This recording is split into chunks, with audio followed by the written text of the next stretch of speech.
these play a key role in it. And we can also see that here nitrogen is also a key element. I'm an NMR spectroscopist. What can we then now learn from NMR spectroscopy about these systems? Here on these bullet points on the top, these are the normal question a chemist would ask. Yeah, what is the reactivity of different catalysts? How does this is dependent on the hydrogen bond strength, or how does this depend on the acidity of our catalyst? Okay, what can we do for NMR? Okay, from NMR, we can, of course, analyze chemical shifts of our protons, of our nitrogen, of our phosphorus, or we can analyze coupling constants, which also gives us some information about this hydrogen bond. And here on the right side, we have this, very educative is this empirical Steiner-Limbach correlation.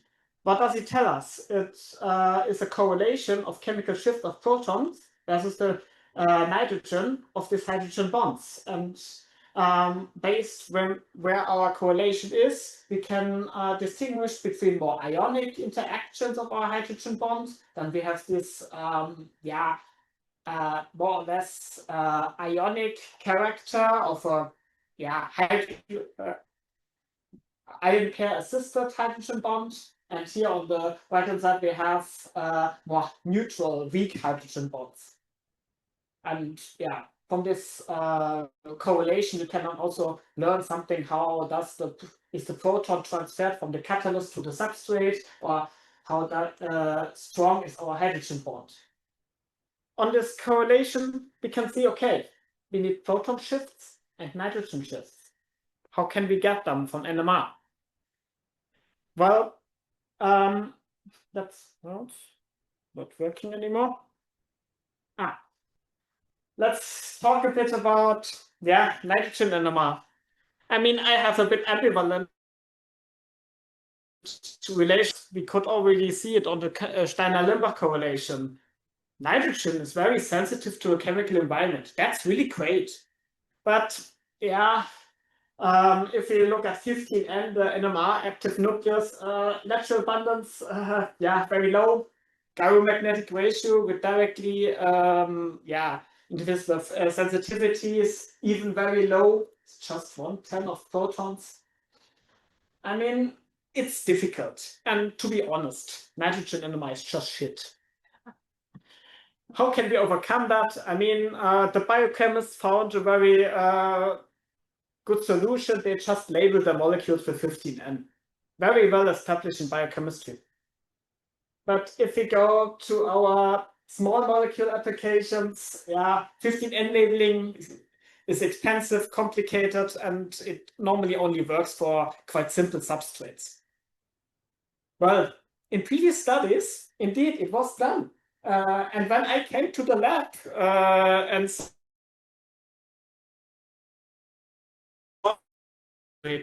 to label small molecules with 15N, I would have been kicked out of the office if I would my previous PhD supervisor asked that.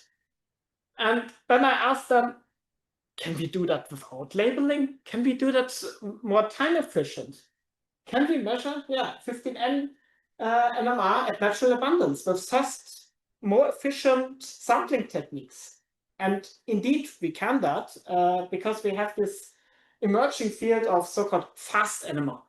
NMR spectroscopy normally is a slow spectroscopy, but during the last 20, 30 years, there are methods developed which speed up our NMR experiment. That means we can increase signal-to-noise ratio per time. And this is just a list of experiments, and I don't want to go to details, but what you can see if you look at these experiments, some you find more for small molecules applications. Some, there are some, like here, you only find it in biomolecules. And especially so fast. It's a very famous experiment. More than 700 citations since the experiment was published ago. But only bio-NMR. I looked through nearly all of the publications, and I could find only 3 citations of this paper where they use it for small molecules. The question is why? Why we cannot put here so fast also on this side? What is the reason for that? Actually, just look how does it work. Okay, to speed up the experiment, we use 2 tricks. First is the so-called Ernst angle excitation. That means we don't use the standard excitation we use in NMR. This we can always do. But then we also have, okay, we use so-called selective excitations. That means we don't excite the whole spectrum, we just excite one part. And this is a bit more tricky. If you do it on large biomolecules here shown on an RNA, this is simple.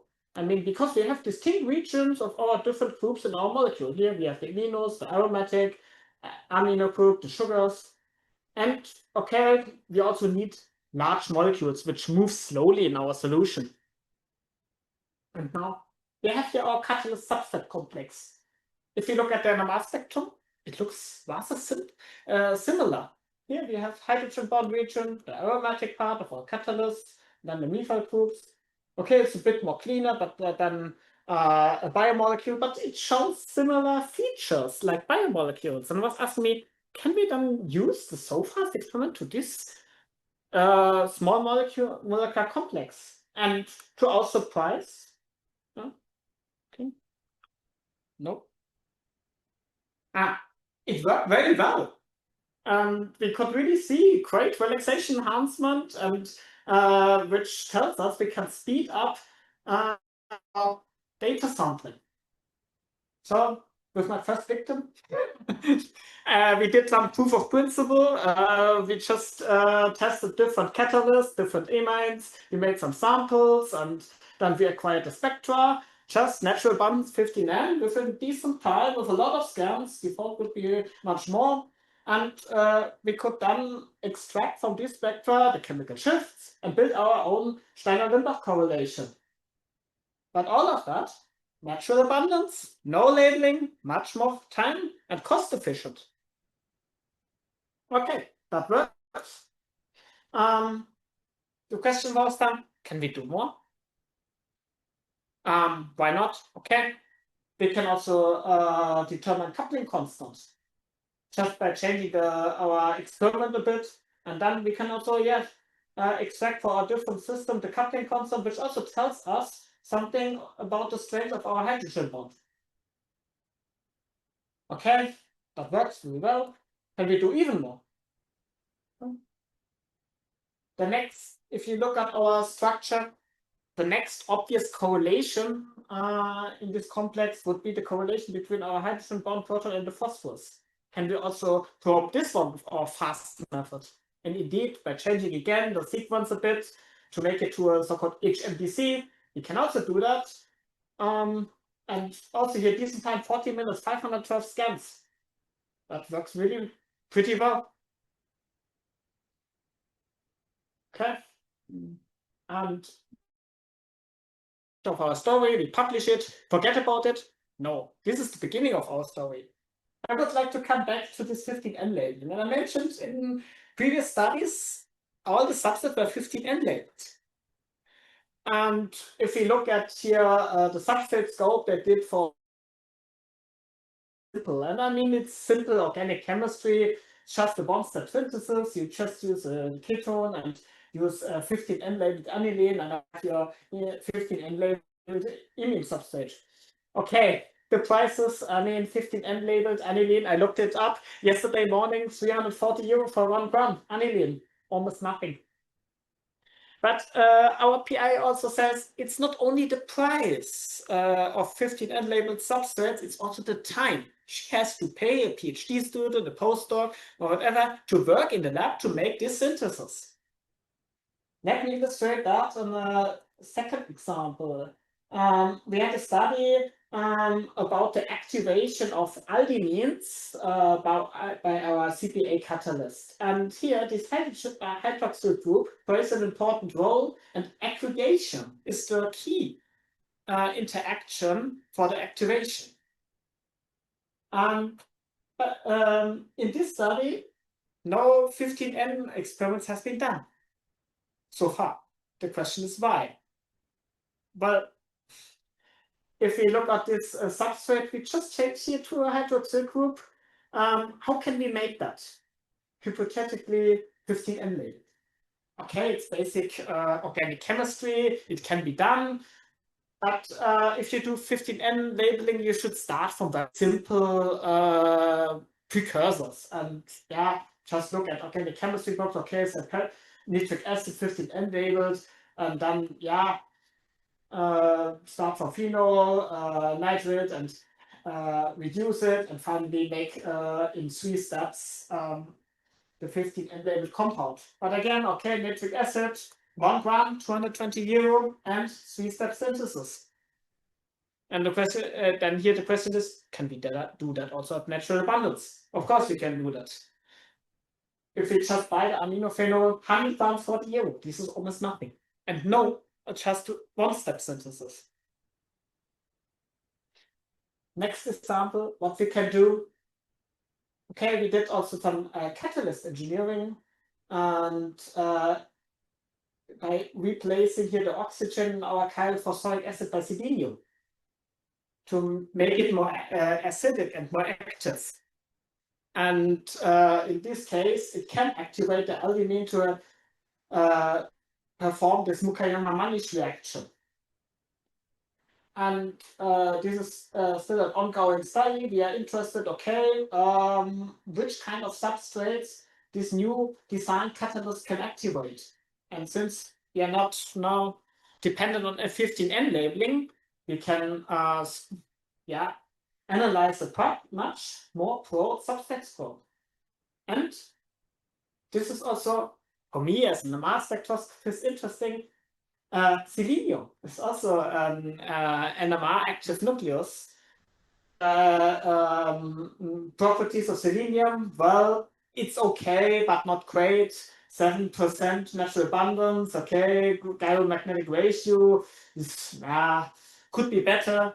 And the question is, can we then also again use our so fast approach to get selenium spectra and learn maybe something about selenium in our catalyst-substrate interaction by analyzing chemical shifts, coupling constants, whatever. Last example, what we did recently was we analyzed the interaction of our catalyst with carbamates. This is a model complex for the enantiomer selective addition of adjacent double bonds. And interestingly, in these studies, we could see very interesting things like that. We also can observe here hydrogen in our hydrogen bond region. We could see several peaks, but not all of them show a correlation to nitrogen. And we vary them also here, the residues, and interestingly, also, our shifting, some of them, several ones did not show any correlation at all. And then we also were faced to challenges. An example here, in this case, our hydrogen bond really shows correlations to nitrogen moved into the aromatic part. So we had to solve the problem that they are not well separated, but we could solve the problem without sacrificing the speed up of our experiment. Okay, and let me conclude our work. Okay, we developed the so-fast experiment and opened it to low molecular complexes, and with that we could reduce the time to acquire 15N spectra at natural abundance and also to determine coupling constants.